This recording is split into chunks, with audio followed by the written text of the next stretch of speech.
bringing the people behind our food to life. Well, I've always wanted to have a farm, forever. Once I took the leap of faith of going to sheep shearing school in 1990, things started to happen after that. Yeah, I'll go get that other one, bring her in with her babies.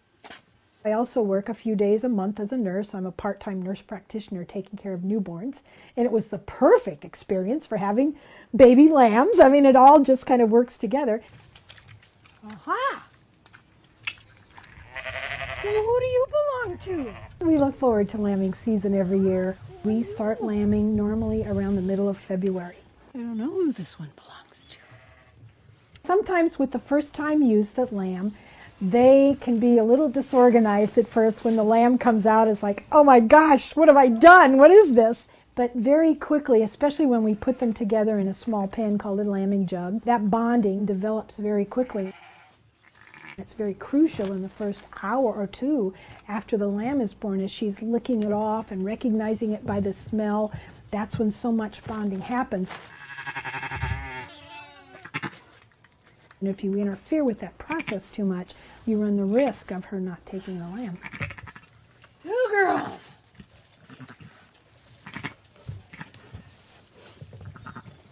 Nice work. We don't dry them off, we just make sure they're breathing. We do now and then have orphan lambs. They're often, in the industry, they're called bummer lambs. That's another word for them. And that's a lamb who, for whatever reason, doesn't have a mom. The mother rejected it, or maybe she didn't have any milk, or she died, or whatever. And suddenly you have a lamb that needs some milk. You have to raise this lamb until it can get big enough.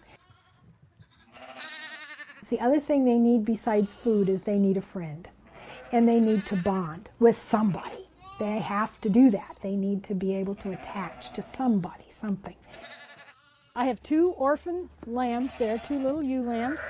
The one in the back, she doesn't have ear tags yet. She's just 4 to 5 days old. And then the one in front is 2 weeks old.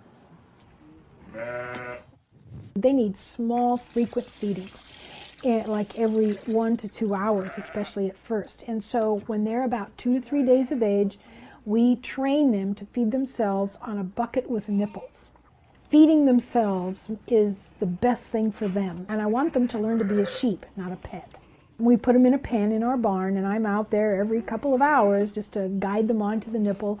Most lambs pick that up pretty fast. The front. You like the front one, usually. After they understand how to independently feed on the bucket, we move them and their bucket out to our mixing pen so they're with other lambs. We do not consider the sheep our pets. They're our business partners.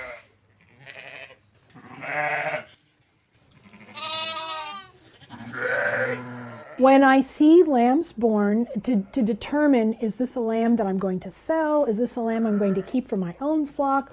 Or is this a lamb that will eventually go into the meat line? That can sometimes take a few weeks, even a few months to determine that. But not every animal born is breeding quality in truth. And so some of those, especially males, if you have more males than you really need or sales for it, those become lamb chops and pelts. We like being on a farm. Far cheaper than a gym, I think. Great exercise. We love it. To me, it's just about trying to be happy with what you do every day, because that's what brings more to you. It really has come together in a great way.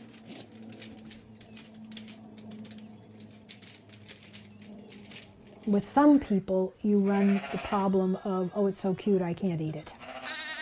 It's just one of the issues you deal with if you raise meat, no matter what it is.